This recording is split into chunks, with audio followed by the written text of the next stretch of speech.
Assalamualaikum warahmatullahi wabarakatuh. Saya dari Universitas Peradaban Bumiayu. Di sini nanti saya akan menyampaikan poin-poin materi tentang tipe data dan variabel pada bahasa pemrograman C#. Di sini saya Nur Hayati dan saya ada rekan saya Mas Fani Agung Prandika dan Mas Muhammad Ulul Abror.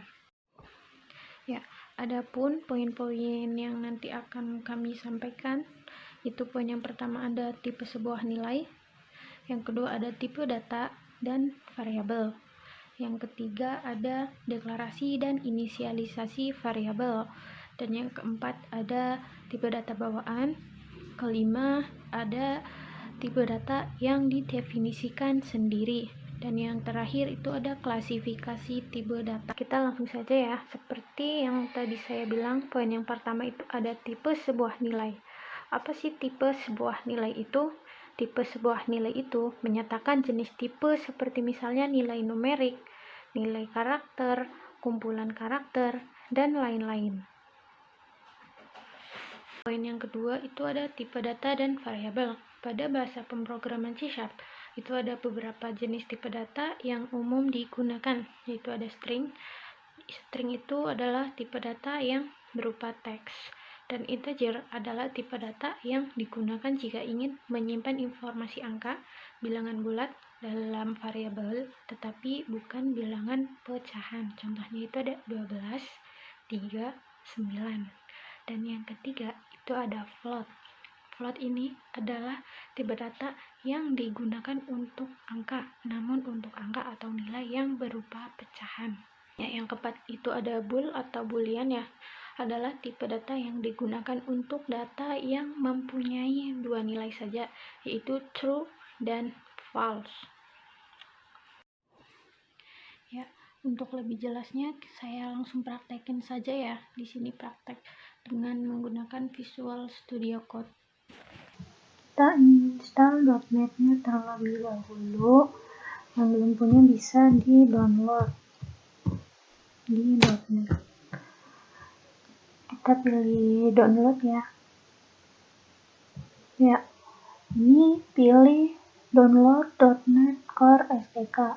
Setelah ini di-download, nanti langsung saja diinstal untuk .NET-nya.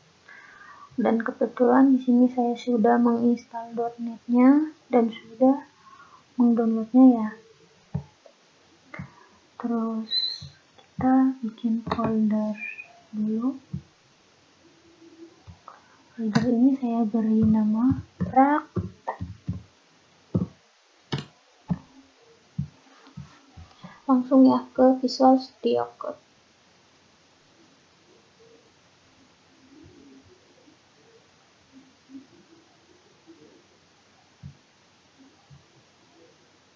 Ya, sebelum masuk untuk penulisan teks editornya, kita pastikan sudah menginstal untuk C#-nya terlebih dahulu. Di sini saya sudah menginstal C#-nya, tandanya ini nggak ada ininya ya. Nanti kalian installnya klik ini aja ya. Ini saya sudah menginstal C#-nya. Ya, langsung ke Explorer saja. Kita open folder, kita select folder sesuai folder yang tadi sudah kita buat ya. Tadi saya sudah membuat praktek, saya select praktek ya. Ini udah kita klik file, new file, silang saja. Kita ke terminal, new terminal, ketikkan .NET new console, enter.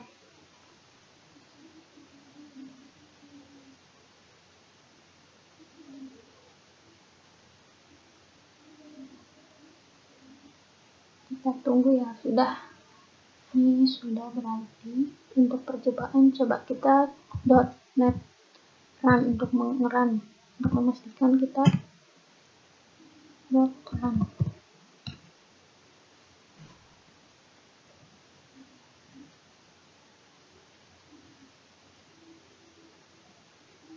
Nah, ini udah. Ya, kita langsung saja ke pembuatan variabel di dalam C# ini. Cara membuat variabel di dalam C# ini itu ada dua cara, yaitu cara eksplisit dan cara implisit. Yang pertama saya akan menjelaskan apa itu eksplisit. Eksplisit itu yaitu kita menuliskan tipe data lalu diikuti nama variabel. Saya kasih contoh ya. Misal kita di sini tulis int x sama dengan 12. Ya, di sini itu int sebagai tipe datanya dan x ini sebagai variabel. Nah, yang nanti akan menghasilkan nilai 12.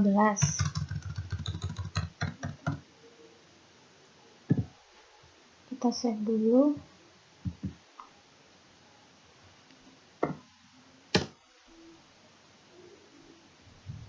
Keluar ya ini. Jadi nilai dari x ini keluar di sini 12. Ya.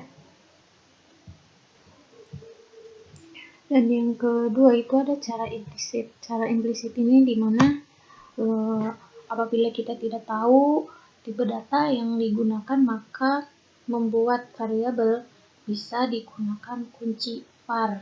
Contohnya kita mau membuat sebuah kalimat nih, var 5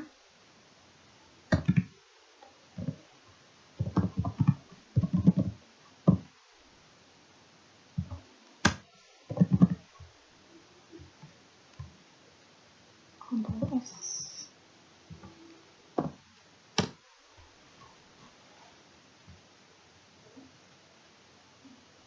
Ini error. Kenapa ya?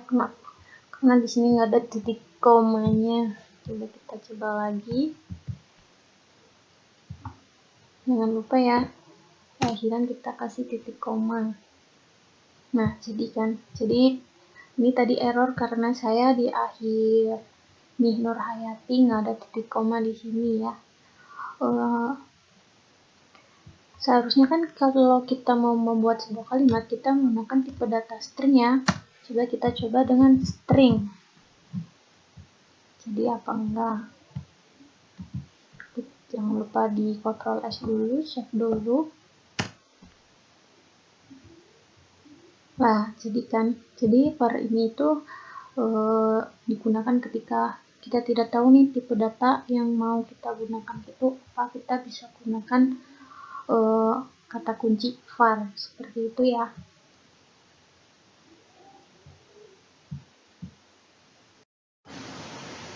Sudah jadi ya. Sekian penjelasan dari saya untuk tipe data dan variabel pada C#. Semoga bisa bermanfaat dan nanti poin yang selanjutnya akan dijelaskan oleh rekan saya, Mas Muhammad Ulul Abror. Assalamualaikum warahmatullahi wabarakatuh. Perkenalkan, nama saya Muhammad Ulul Abror. Saya akan mempresentasikan presentasi yang sebelumnya sudah dilakukan oleh Mbak Nur. Saya di sini akan menjelaskan mengenai deklarasi dan inisialisasi variabel. Inisialisasi adalah tugas pemberian nilai awal yang dilakukan saat deklarasi variabel atau objek. Contohnya sebagai berikut: integer var int, string var string, console readline, nilai variabel var sama dengan (2) tutup kurung 0 var int, dan sebagai berikutnya. Contoh ini adalah bagaimana mendeklarasikan variabel bernama var integer dan string. Dua baris terakhir digunakan untuk menampilkan nilai dari masing-masing variabel tersebut. Jika di running maka akan menghasilkan error. Bila diperhatikan pada baris pertama dan baris kedua, tadi tidak terdapat nilai inisialisasinya atau nilai yang ditetapkan di awal. Coba ganti dengan kode tersebut. Kode seperti ini: integer var, integer sama dengan 0, titik koma, string var string, titik koma, var string sama dengan 2 tanda petik titik koma. Untuk menginisialisasi sebuah variabel, kita bisa melakukannya pada baris yang berbeda seperti contoh pada baris 3 dan 4, string dan variabel string. Maka program yang dihasilkan akan menghasilkan nilai var integer 0 dan var string kosong. Selanjutnya adalah tipe data bawaan. Di C# menyediakan beberapa tipe data bawaan yang bisa langsung digunakan. Tipe-tipe data ini biasa disebut dengan built-in data types atau preference types. Pada saat Anda membuat program deklarasi dan inisialisasi variabel, Anda telah menggunakan preference types seperti integer ketika mendeklarasikan variabelnya dengan nilai bilangan bulat, lalu string untuk direct karakter, dan juga bool untuk menyatakan benar atau salah. Tipe data integer dan string sendiri sebenarnya merupakan data bawaan yang diberikan oleh C#. Untuk format umum, tipe data yang disediakan di lingkungannya adalah net format. Sedangkan untuk tipe data integer ada di C#. Baik, assalamualaikum warahmatullahi wabarakatuh.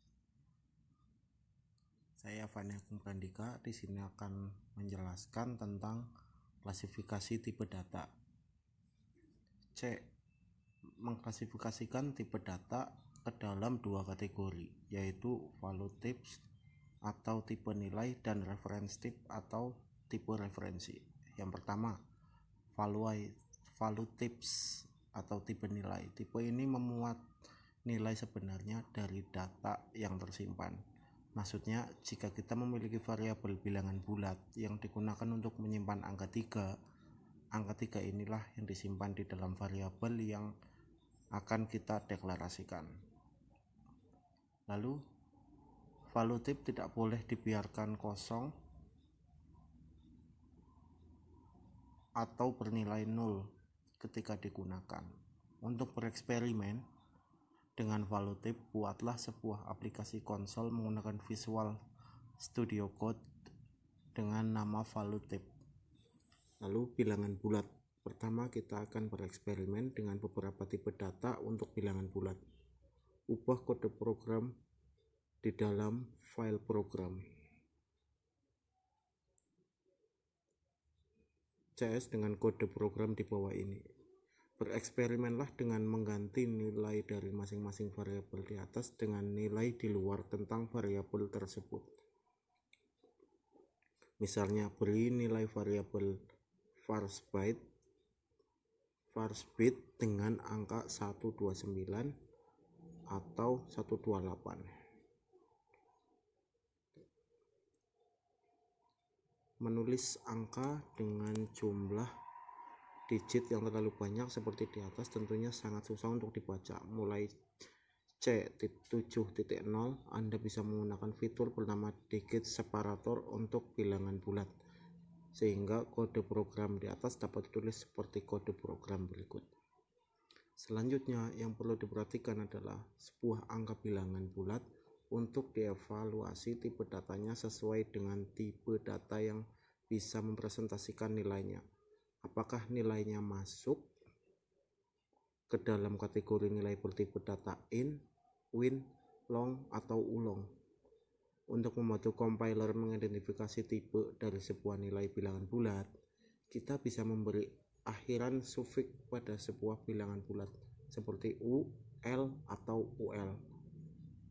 Angka bilangan bulat tanpa akhiran akan diidentifikasi oleh compiler sebagai int.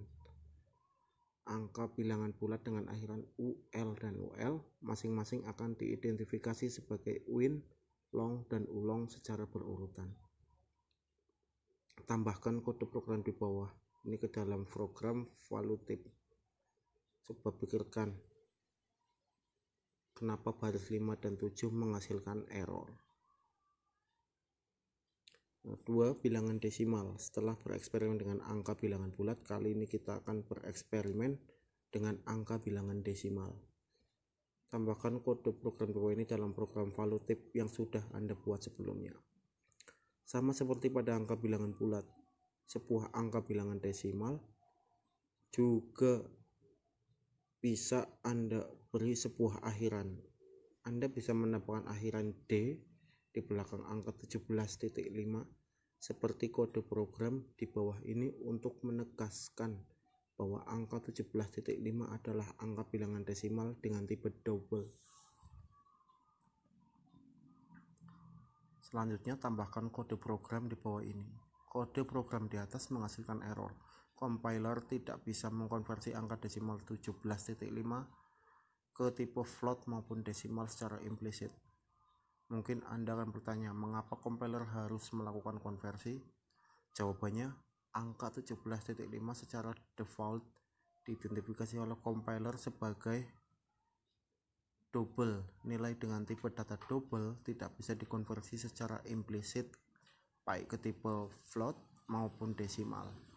Oleh karena itu, menetapkan nilai 17.5 ke variabel dengan tipe data float dan desimal akan menghasilkan error. Agar Anda dapat bisa menetapkan angka 17.5 ke variabel dengan tipe data float dan desimal, Anda perlu menambahkan akhiran pada angka 17.5 seperti pada kode program di bawah ini.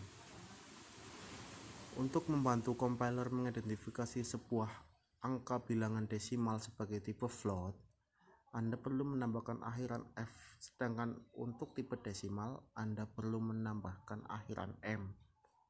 Yang kedua, referensi types atau tipe referensi. Apabila value tipe menyimpan nilai sebenarnya di dalam variabel yang dideklarasikan, reference type hanya menyimpan alamat yang menunjukkan sebuah lokasi di mana nilai atau objek sebenarnya disimpan.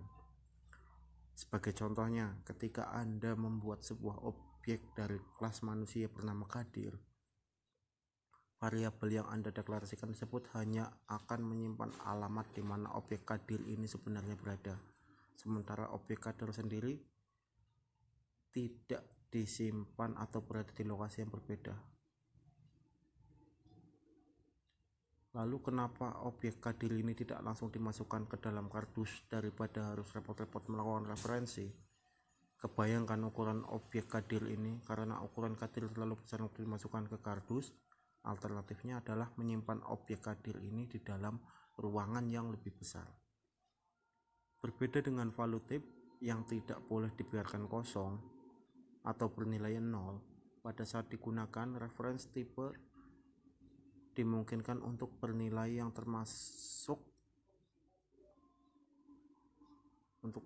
maksudnya kita bisa menggunakan sebuah variabel dari tipe data yang termasuk reference type. Meskipun variabel tersebut tidak menyimpan referensi alamat ke objek manapun,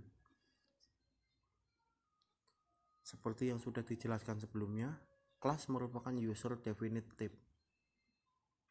Saya sendiri memiliki 3 referensi bawaan harus seperti objek dan string yang bisa langsung kita gunakan tanpa harus mengidentifikasinya sendiri.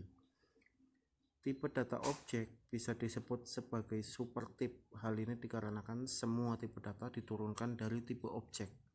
Dengan demikian, tipe objek dapat menampung semua jenis nilai dari tipe data apapun. Untuk membuktikannya, tulis kode program di bawah ini lalu jalankan. Anda tidak akan menemukan error apapun ketika menjalankan kode program di atas. Meskipun Anda menetapkan beberapa nilai dengan tipe yang berbeda ke dalam beberapa variabel dengan tipe data yang sama, yaitu objek. Itu sekian dari saya. Mohon maaf apabila ada kekurangan atau kesalahan dalam saya mengucap. Saya ucapkan minta maaf yang sebesar-besarnya. Akhir kata, wassalamualaikum warahmatullahi wabarakatuh.